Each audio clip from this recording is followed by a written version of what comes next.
story has many sources. One of the well-known sources is the סיפור Shabbat in Chelek Chet, page 118, where at the time of the Mגלה עמוקות,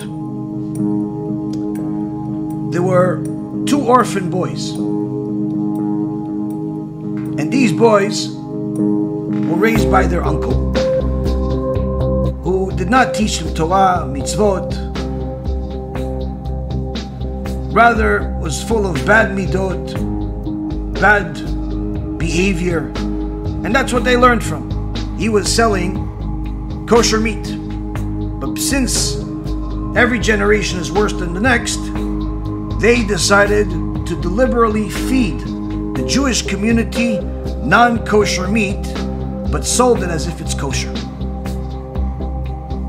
This is causing the public to sin in a massive way. These 2 orphans, for years, made a fortune selling non-kosher meat to the community. But one day, Hashem opened up the gates of heaven and mercy for them and gave them an opportunity to see the truth. Where they heard a Shiur Torah. And in the Shiur Torah, they heard about the severity of eating non-kosher meat. And both of them realized that they've been living a life of sin beyond their imagination.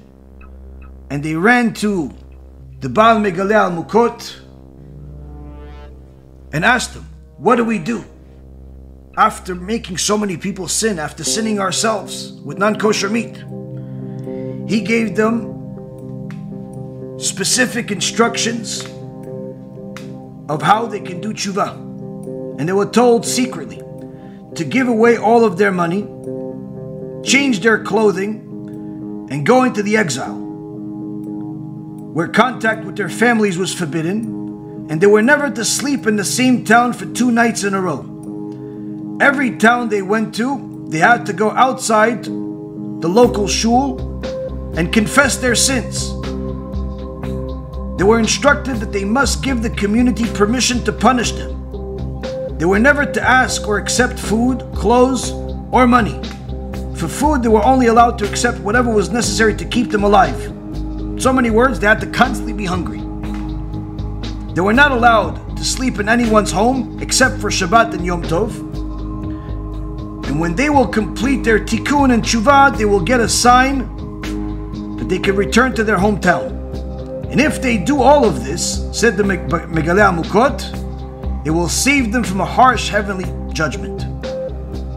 After over 3 years of this tshuva that these 2 orphans that are now older men, they were given the sign. What was the sign? They found out that both of their homes back home and their families and everyone in it burned and died. Everything destroyed, leaving no survivors. And they understood that they could now return to their hometown. And upon arrival, they went directly to the Mגלה עמוקות, and he gave them a parchment scroll from his bedin stating that their tshuva is complete. The 2 friends made a deal that whoever dies first must come back to the other one in a dream to describe exactly what happened to them in the heavenly court. One day, one of them died. And the surviving butcher waited until the night after the 30 days, the shloshim, for his friend to appear. He expected to see him, black and broken, just as he has seen him and known him until his death, a destroyed person from years of suffering due to the tikkunim that he had accepted upon himself. Yet when he saw his friend was shining and bright to the point where it was hard to look at him. His voice was clear and sweet, barely recognizable from the rough voice that he had when he was alive because of all the suffering. And he says to him, you don't know who the Baal Mגלה עמוקות is and to what extent his psak halacha is respected here. All the gates of heaven are open before him. He's like the son of the owner of heaven, and all rejoice to do his will, and what he decrees is immovable. So the friend that's still alive wants to know the details.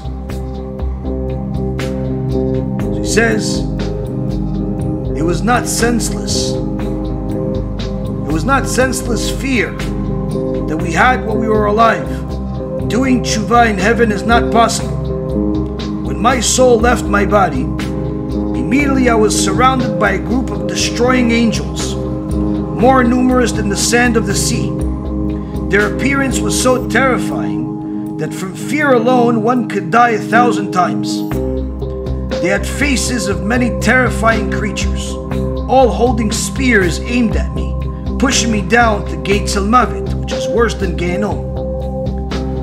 But this fear was only for one moment.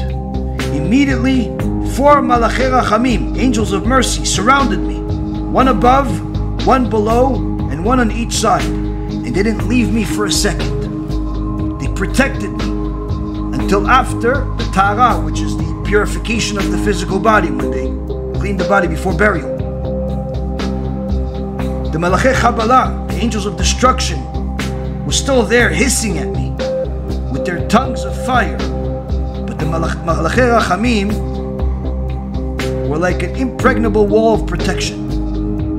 When they put me in the casket, even more angels came down to protect me on the way to the cemetery, because just then, infinite numbers of mazikim, harmful spirits, came to push me to the yarei choshech, the halls of darkness. When they lowered my body to the grave, before covering me with dirt, these mazikim made a tremendous effort to attack me, but I was protected by the malachei rachamim, the angels of mercy. After the funeral, when all returned home, the 4 malachei rachamim stayed with me. Then there appeared 4 more angels to take my soul before the bet din shel mala, the heavenly court. They took me upwards, and I felt like I was flying. Very quickly I reached a world of bright light, which the human mind cannot contemplate even a fraction. The 4 angels escorted me to a gigantic palace with walls of pure snow. Inside were pillars of fine gold and windows made of huge diamonds casting light of the color of a rainbow for huge distances. I stood dumbfounded in amazement. Above the huge gate to the palace hovered the words Makom HaMishpat, place of justice, carved with letters of bright fire. By the entrance crouched lions and tigers, roared at each soul that was brought in. The more sins done by the soul, the louder and more terrifying were the roars. The 4 angels carried me on their wings and brought me to the Makom HaMishpat. Here, the sight so amazing, I didn't know what to look at first. One couldn't grasp the vastness of the hall, even if looking from one side to the other.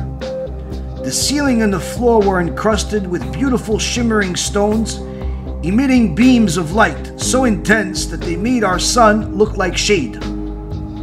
In the middle of the hall stood a gigantic table, and around it were the judges of the bet din shel mala, the heavenly court. All of them are heavenly angels made of consuming fire. Over the top of the table hover the words Torat Moshe Emet in fire. On the table was an open Sefer Torah with letters burning like hot coals. To this table they bring all the souls who have been brought up to be judged. At the time of the judgment, they open the pages of the personalized Sefer Zichronot, the book of memories, for each particular neshama. The book of memory is made of a parchment, and from it they read out all of the good and the bad deeds of the soul during their lifetime. Everything written in the book of memories is in the person's own handwriting. This is why your neshama leaves your body every day and you go to sleep, you go up to Shamayim, you write down what you did.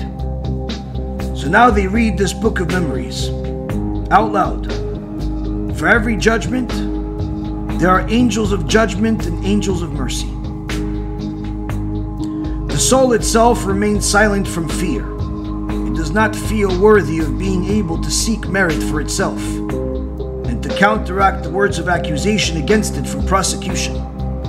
The heavenly court also brings witnesses to these judgments. While I waited for my turn, there was another judgment going on of another soul.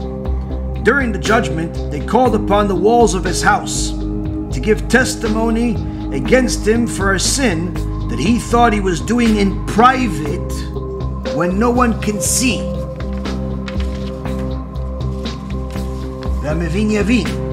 Different sentences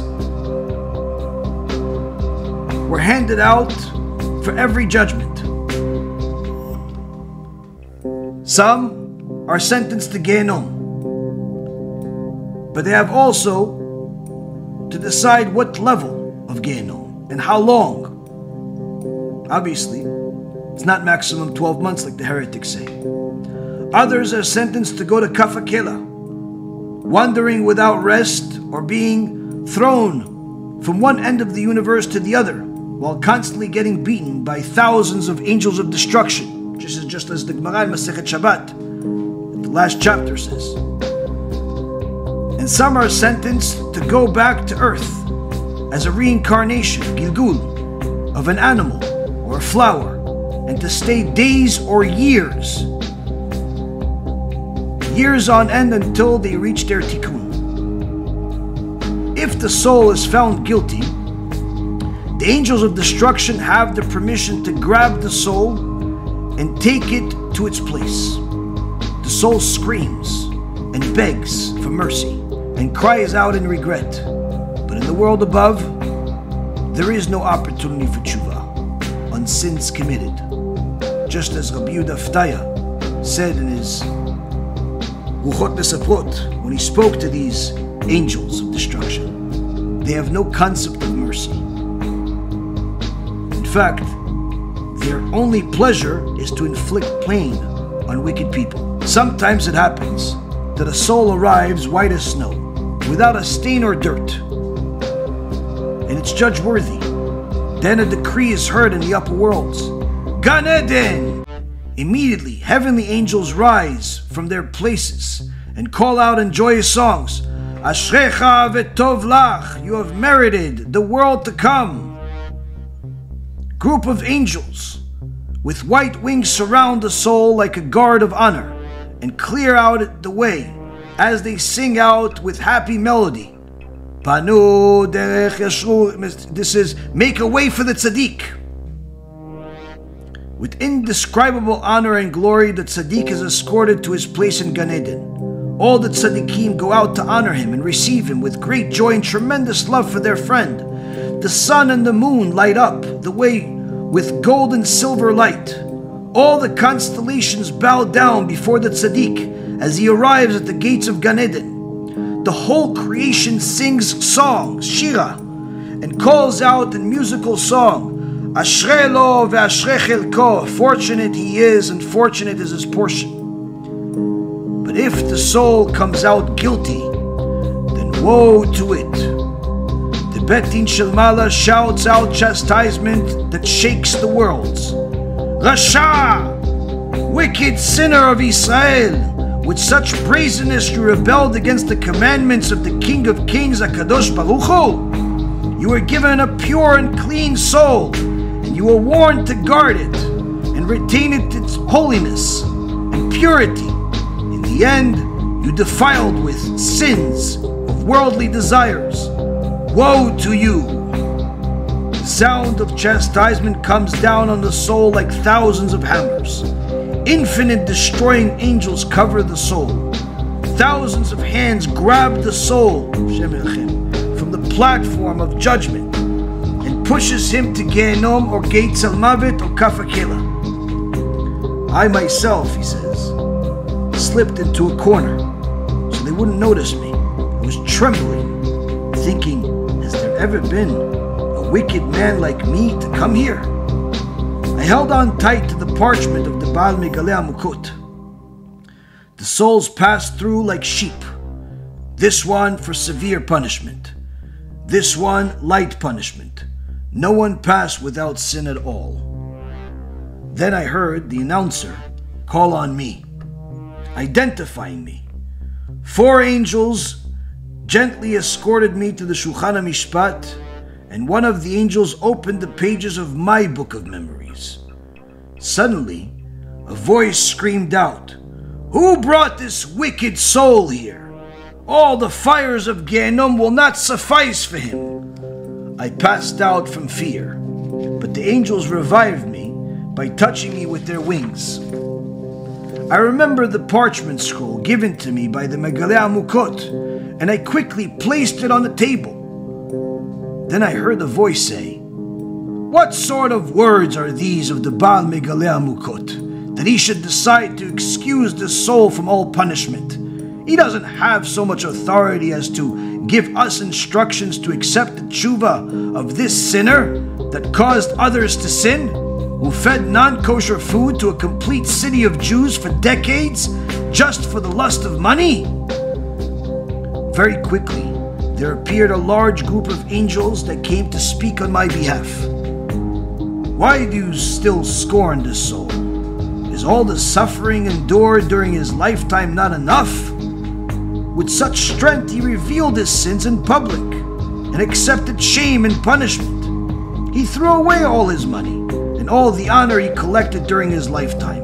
He gave up all earthly pleasures and endured 3 years of exile and excommunication and indescribable earthly tortures. He accepted it all with love and humility. If you were clothed with human bodies, you wouldn't be able to endure such pains.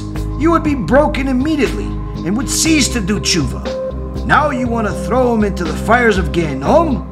The holy Rav Baal Megale Amukot has stated that he has endured all the pain and tears and has emerged pure and clean without any trace of dirt. Now you want to call him wicked?" But the accusing angels screamed back with a voice that shook the worlds, "Let us see what a catastrophe this soul caused with all of its sins."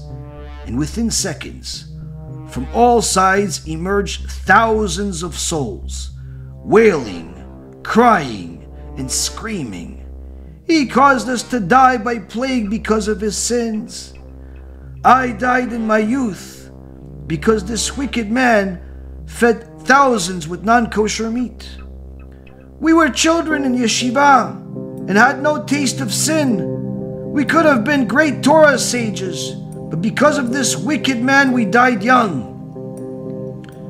We were young women. We gave birth to children in holiness and purity. We hoped to raise them to Torah, marriage, and good deeds. Yet we died when we gave birth, or shortly after, and our children were left orphans without the love and care of a mother. We have no rest in the grave. The cries of our baby's mouth torture us. We constantly hover over them, and when we see the harsh treatment they receive from the nurses, we burn inside. For us, there's no need for Gehenom. We have longed for the day when this wicked soul would come here, and we will vengefully witness how he will languish in Gehenom. And now you say to let him free? No way!" While these women were pouring out their bitterness into the hall, there streamed lines of cattle and sheep and goats, wailing loudly. And then a voice came out of them. "We were reincarnated, awaiting our final tikkun in the lower world." These are people that reincarnated as sheep and goats and so on. "We could receive our eternal rest only if we were slaughtered by a God-fearing holy Jew who would slaughter us with a fitting blessing. All the time we worried that we would be killed by a non-Jew without proper shchita. And when eventually a Jewish butcher bought us, we longed for the moment of the tikkun. But he took us to a secret cellar and killed us with an axe over our head, just like they do to pigs. Now we still roam the world awaiting our tikkun." I remained totally silent, he says, unable to utter anything in my defense. But when the chief defending angel saw that the scales started to tip towards the side of guilty, he took the scroll and said to me, "Do not be afraid. Wait for me here." He then flew upwards, and after a short time returned with a multitude of silver-winged angels, ready with new words of defense. It's true that the defendant did all of these terrible sins, more abundant than the hair on his head. But no one can deny that he was left an orphan at a tender age and was brought up in terrible conditions by a gross and brazen uncle. He worked him like a slave and taught him no wisdom, nor any Torah or any fear of heaven. He therefore fell prey to lust and worldly desires and was engrossed in sin without even realizing his evil ways. Also, no one can deny that as soon as he realized the gravity of his sins, he immediately admitted them and regretted them and immediately did teshuva. For years he endured all the pain with love, indescribable pangs of hunger, cold, illness, shame, and disgrace. In every town he came, during years of wandering, he called out, "I am a sinner, please disgrace me, and shame me, and trample me underfoot." And all this is because he realized the gravity of his sin and undertook to do teshuva completely, according to the instructions of the Dino of Krakow. That was the Dino of the Migala Amukot. Here is the scroll of the Baal Migala Amukot, who testifies that he fully repented during his final days on earth. Behold, the judgment is explicit in the Gemara. Since he already willingly accepted his punishment, he's totally free of any taint of sin. The words of these angels left a strong impression on the Din Shelmala, and they started again debating the case, and it continued for a long time. Then, finally, came the decree. Just as he has been found in the lower court, so will he be found in the higher court. The verdict of the Baal Megale Amukot is final. The repentant butcher is free of all sin. Along with this verdict came out another verdict. All the souls and reincarnations that were waiting for their tikkun will now be perfected and are welcomed to enter Gan Eden. Immediately, multitudes of angels began to descend and to carry each soul individually to its place in Gan Eden, each one according to the good deeds that it's done. Some of these souls immediately began to shine with a light that is impossible to describe to a human being. When they finished carrying all the souls into Gan Eden, they took me and placed me on a platform encircled by a group of angels shining like the heavens, all singing out loud, "He's innocent! He's innocent!" Then the heavens opened and revealed a sight that is incomprehensible to man. From all around came the singing of the angels. "Zakayu, Bal Tzaddik Amuhu! He's innocent! He's a complete tzaddik!" Everyone sang shira, songs, including the Sefer Torah. Voice came out of the Sefer Torah singing, with its glowing letters seemingly whispering the words, "He's innocent! He's a tzaddik!" Then I was surrounded by this light, thousands times brighter than the sun at midday, giving me pleasure of infinite magnitude. Each second streamed towards me more and more angels and pure tzaddikim who came out of Gan Eden to meet me and honor me. The heads of all the tzaddikim were adorned with crowns and precious stones that beamed out sparks of light and colors. 6 fiery angels appeared carrying a splendid canopy with poles made of cedar and the covering of fine gold. In the center it read, "Ki Lashem Amelucha," for sovereignty is Hashem's. Together with this appeared a complete legion of musical angels, playing with an uncountable number of instruments. They were the Levites from the court of King David. All this entourage arrived at my feet, and then the angels carried me on their wings and placed me under the canopy of gold, the gold canopy. Immediately the musicians began playing and singing. The spiritual splendor experienced by listening to these songs is indescribable. A human who would hear this is liable to die the kiss of death from the intensity of its sweetness. And so they began to escort me to my place in Gan Eden. The greatest honor that a man can receive in this world is like garlic peel compared to 1 second of Gan Eden. And from whom did I receive all this honor? From the holy and pure tzaddikim, whose faces shone like the heavens, and whose heads were crowned with the crown of Torah. Then 2 angels, whose splendor shone from their faces in a fine light that went for miles, came near to me with a crown studded with precious stones. On it hovered the words Baal Tshuva Gamur. They placed this crown on my head with a great ceremony that cannot be described to man, and all the tzaddikim escorted me to the palace of the Baal Tshuva. As they departed, they called out to me, "Fortunate that you merited." The departed butcher instructed his friend in a dream, "You that you are still in this world, continue as before with all of your hardships, and don't think for a moment to slow down. It's better to withstand the most extreme torture in this world than to endure one moment of the pain of Gehenom. The life of man eventually comes to an end, but the life in the next world lasts for eternity.